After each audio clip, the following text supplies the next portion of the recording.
Di ba, dapat sila ang pinoprotektahan natin. Dahil sila ang pag-asa ng bayan. Bayan muna bago ang lahat. Yan ay obligasyon ng bawat tao. At yan din ang obligasyon sinumpanin nyo sa inyong tungkulin.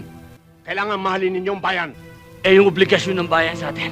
Sa panahon ngayon, hindi importante ngayon kung gaano natin kamahal ang bayan. O kung ano ang maibibigay natin dito. Naghihirap ang mga tao. Ang importante ngayon kung gaano tayo kamahal ng bayan.